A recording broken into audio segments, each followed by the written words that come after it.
which is another term for little king. In 1917, after Mo Zedong retired because of old age. And that's Liu Yellow right there. Right, so during the struggle for leadership, Hmong were exploited in many ways, especially to the French. They were charged with high taxation, free labor, low pay, which was about 2 kip a day. If you convert that into U.S. currency, it's less than $1 a day. And a lack of time to tend to their crops because of French expectations. And what the free labor is, the high taxation is every year they were taxed, or every month they were taxed. And if they weren't able to pay their taxes, they were put in jail until their relatives could pay off their taxes. And then for the free labor, each Hmong man was required to give at least 2 weeks of free labor to help build roads during this time. And so this took them away from their farmlands, because they are farmers, they survived through farming. A lot of times this was going away, they wouldn't have enough food, or they wouldn't be able to tend to their crops because they had to build the roads. So because of this, the Hmong people got tired of the harsh labor, the harsh conditions, and the low pay. They complained to Lo Kiat-fong. And according to Keith Quincy, he had alternative motives. So Lo Kiat-fong took the people's pleas and he went to ask the French if they would be willing to raise the pay, in which eventually they agreed to do so. However, the Hmong workers were not able to get any of that money. They didn't see it because Lo Kiat-fong had kept it, had kept it for himself. And he actually became one of the richest Hmong men in Laos. Actually, he was the richest Hmong man in Laos during that time.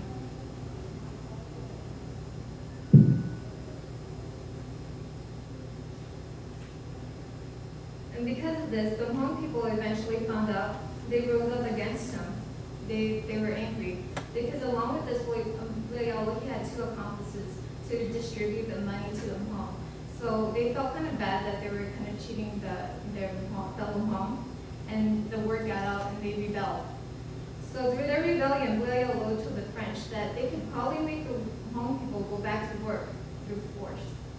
However, he was wrong. This led to rebellion. And this goes to Pache, or Pachaibu, who Stephen was talking about earlier, Man-Man's War. He believed that he was a Messiah, a heavenly sent, to help the Hmong people rise against their oppressors. And one of the really interesting stories about Che is that his followers had a story that he went into a villager's home, and he jumped and flew through their roof. And when he came back, he had 2 eggs in his hands. And with these eggs, he put it into a rice grinder and used the machine. And when they took the eggs out, they were not cracked. And the villagers all took a look at it and they realized they were still eggs, but they did not crack. And this was one of his specialties in war, which I will cover. One of the reasons they also thought Che was a Messiah too was that he was known to speak fluent French, Chinese, and Vietnamese, and Laos. I apologize, not French, but Vietnamese, Laos, and Chinese, without ever having an education. He just knew how to speak it fluently.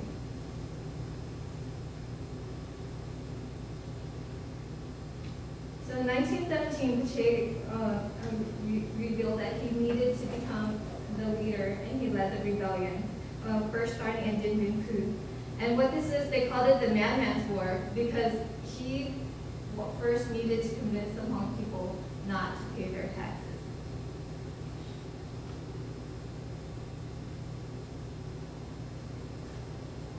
And as the story went that Stephen was telling, the French sent out many soldiers to try to capture him, each time failing, only to find out that they had failed to capture him.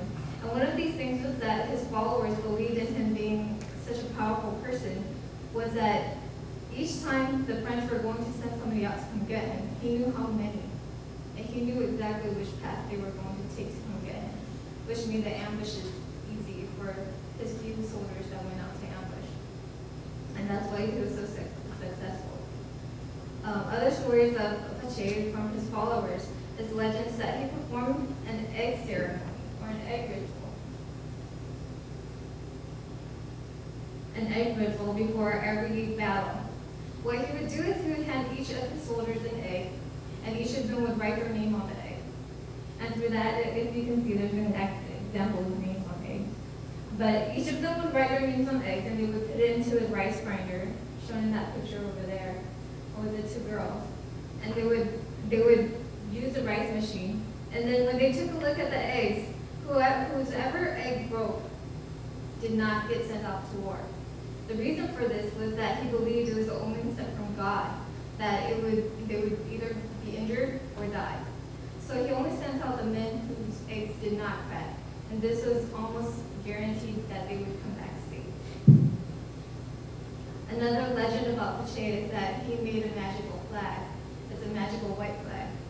And he gave it to a Hmong virgin by the name of Go-Hung, or Go-Jua. And she would stand in a certain area in the battlefield, and it was said that if she waved this flag, none of the bullets would hit his men or her. And from the French officials who actually witnessed these events, they never witnessed the girl being hit by a French bullet while doing this ritual. And he actually had a winning streak for quite some time. He did not lose for quite some while until he was betrayed by Lo Kiefong, who revealed to the French his flaw in battle. Now, at the time they were poor, they did not have too many resources, so what they did was they used gunpowder inside bamboo shoots. And when the bamboos exploded, the bamboo shards would fly in a lot of different directions, causing a lot of damage. So the French, knowing this, they attacked during this rainy season. And the gunpowder obviously didn't work so well in the rain. And from there on, he started having a sequence of losing battles. Until finally, he lost, and he was forced to live among the jungle.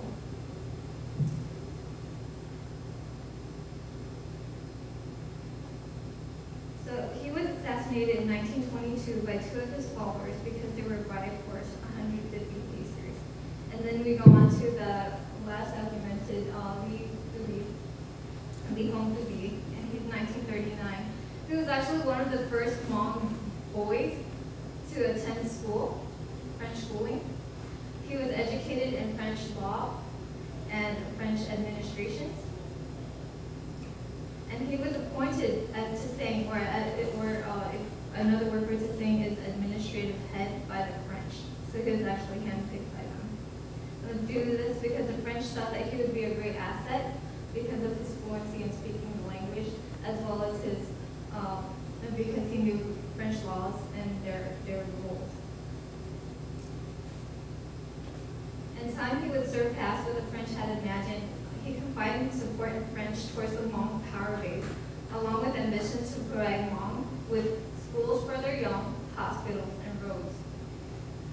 This seemed a far-off dream, though, at the time, because Hmong were oppressed. And they had been treated as second-hand citizens, so there was a lot of doubt.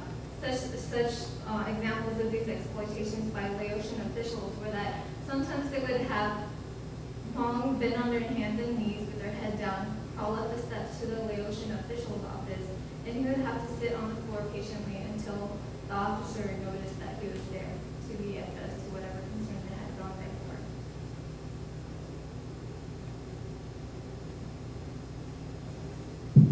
So even though there was doubt in the community, Dewey had already strategized a plan which relates both social status and political clout of the Hmong.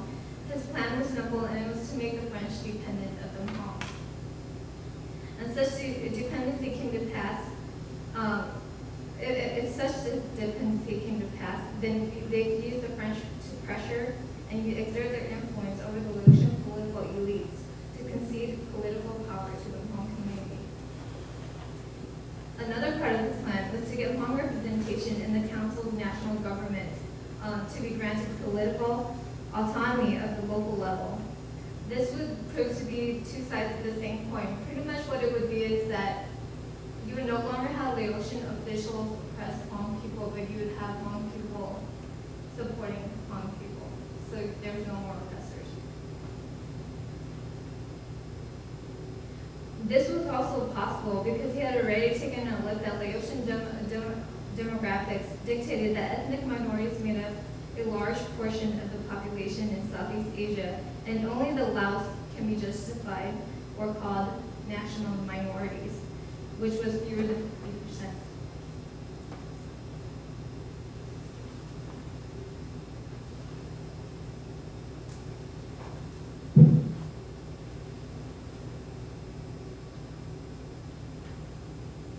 So his goals after accomplishing these two is to integrate the Hmong community to the regional markets, permitting diversification and growth of the Hmong economy.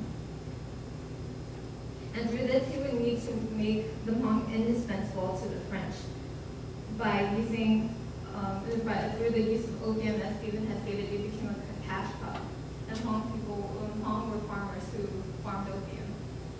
And then also their proficiency in mountain warfare. Because they knew their moms and they knew how to navigate through the war. And so this is just some things that led up to the Vietnam War. This is where we end, because a lot of us know about the Vietnam War, but we would probably say that for a different workshop some other time. We just wanted to kind of cover things that led up to the Vietnam War. And these were just some of the political figures during that time.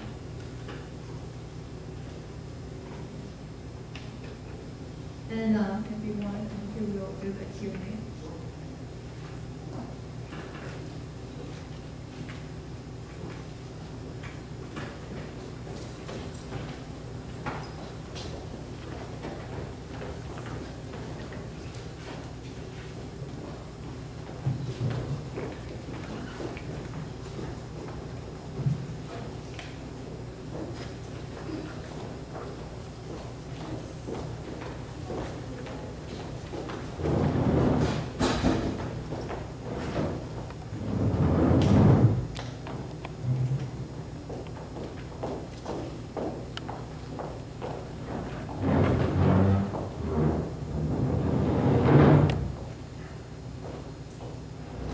Well, I guess I'm just kind of curious, like, what are some general thoughts that are going on in your mind as you hear all this information about the law?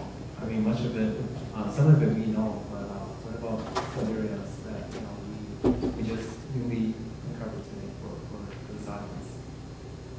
Anything from their personal experiences or just reflections on like some of the stuff that we talked about?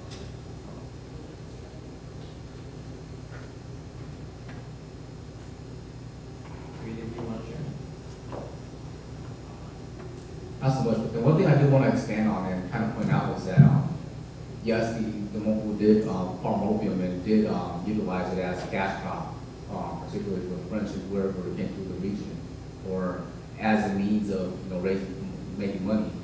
But at the same time, if you look at the Hmong society itself, it's something that's shunned upon. And so, kind of going beyond what we presented today, but then when the Hmong people started arriving here after the Vietnam War ended, and particularly the Secret War, because nobody talks about that, right? It wasn't until like the 1990s when Bill Clinton pointed it out and started recognizing that yes, Americans were involved in Laos, which they weren't, which it went against the United Nations codes in the Geneva Accords, right? And so, yes, the Hmong did utilize opium, poppy and opium as a cash crop, but it's not really accepted. And so one of the first things that American citizens used against them when we started arriving here was that we were no good poppy farmer and drug addicts and poppy and opium smokers. And so it caused a lot of controversy because the Vietnam War itself, we obviously know that a lot of Americans, the majority of Americans don't support it at all, because young men were getting drafted overseas against what they really wanted to do. But unfortunately, just something you have to do for your ministry to protect the rights of everybody else for this great nation. Just want to put that out.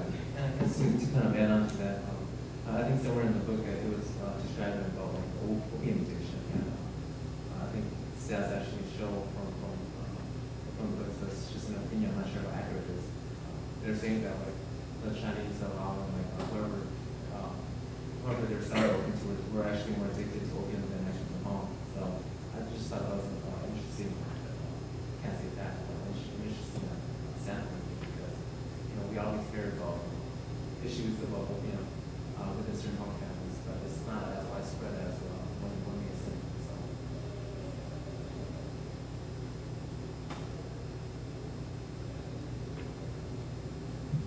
And then to sidetrack off of the opium, I mean, for these Hmong leaders that we presented today, there are only a few of the ones that were documented that we're able to find some information on. So even for like the first ones, like well, it's hard to find written documentation on him. Phubi is a little bit more because he gets closer towards the Vietnam War. So as we reach closer, there's a little bit more information. But prior to that, Phat Yai Phu, the madman or madman fort, we cannot find any pictures on him at all. So it's just really exclusive, their information and whatnot. So it's pretty much by word of mouth or also stories that you hear. Some of our grandparents are old enough to still remember them or may have seen them in their lifetime. Right, and I just want to stress that, just remember that this is just one side of the story, and so, I was reading this book and it made it really seem as if Lone Video was actually like a little bad guy, but I recall stories from my parents and they're saying that, he's actually one of the great kings in, the past, and so I just thought it was kind of strange. I mean, there's many ways of interpreting this. I'm not sure exactly where he got his resources from, but it is quite controversial. So it's up for debate, I guess.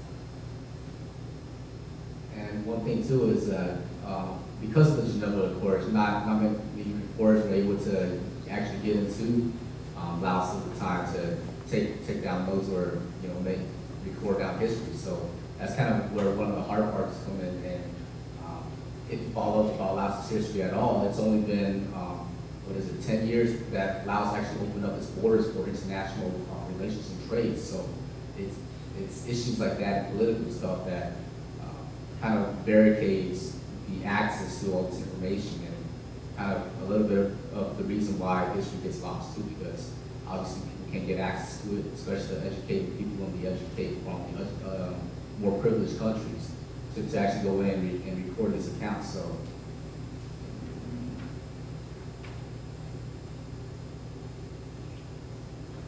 Does anybody have questions or anything on those leaders, or have you ever heard stories that your parents may have told? How about Hmong calendars that you get from Hmong village and stuff? They do have a calendar with all the heroes on it, and like my dad, he was a veteran. He can tell me stories about each of those heroes and who really was an actual hero and who they didn't think was so much of a hero, which I find kind of interesting. But we do have people who personally have experiences with these people. And I'm pretty sure you have a calendar. When you go home, take a look in your kitchen or in your living room, you probably have a calendar with these guys' pictures hanging all over your wall. You didn't know.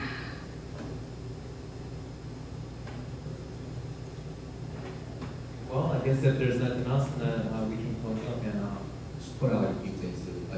There's only there's only limited resource on information about the Hmong people and our history and kind of how we got to where we are. And so there's a lot of cross-referencing. I know that the spirit catching when you fall down, that book gets referenced a lot, and it does touch base about a little bit of spiritual belief and a little bit of ministry too. But yeah, you can usually find them at the home flea markets in St. Paul, and there's a few distributed around California too. But yeah, definitely if you want to find more information about it, then check it out and check out those bookstores, support the authors, and be educated. yeah, I guess we strongly encourage all of them. If you have a passion for learning about just the origins of the Hmong, just recent or past long history, I would say go for it. Let us know if you have any questions. We truly appreciate all the effort to come here. And this long workshop. I know it's 3 hours long, and we hit all the trees upstairs in ISC. So half of you probably didn't even know where it was. We really appreciate y'all and your presence here. So, And this is just one view of history, just from one book that we were able to find. So there's still so much more out there that we didn't cover. There's a lot of information that's probably a lot different than what we covered. This is just one perspective. So we encourage you all to go out there and come back and, hey, did you know this? I mean, it's really fun. That's why we wanted to do this just so that we can learn a little bit more. And to conclude, we do have 2 more workshops on Saturday. Like I said, it will be a lot different from this one. These are a little bit more structured because there are traditional weddings and traditional funerals. So it is actually walking you through the whole process and the meanings behind why we do certain things. It's really fun, and we will do t-shirt drawings again, also bookmarks, but we do hope and encourage you all to come to see how Hmong have traditional weddings and how they have traditional funerals. Okay, so I'm kind of in charge of the wedding funeral next week, so definitely I'm going to be walking you step by step with it. I've personally been involved with different roles, different important roles in the wedding itself, so not a brag, you know, I've had experience.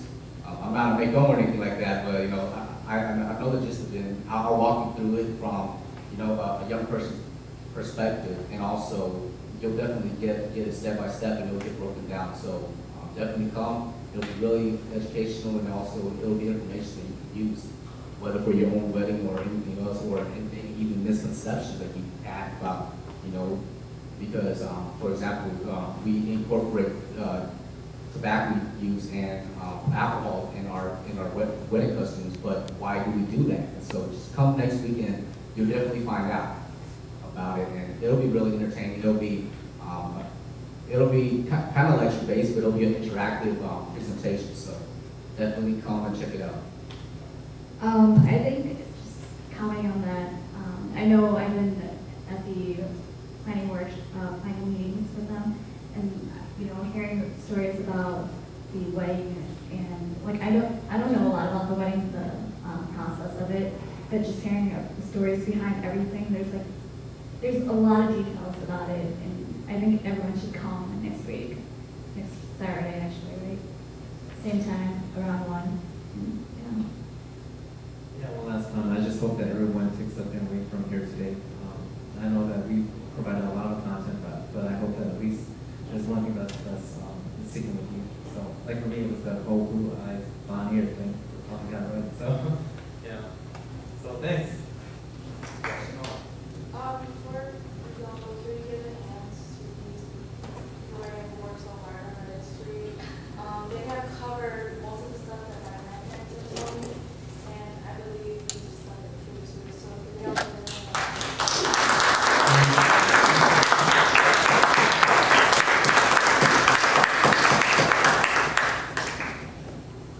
All right. I guess Thank you, wraps it everyone. up. And we still have a lot of treats upstairs in the ISC, so please help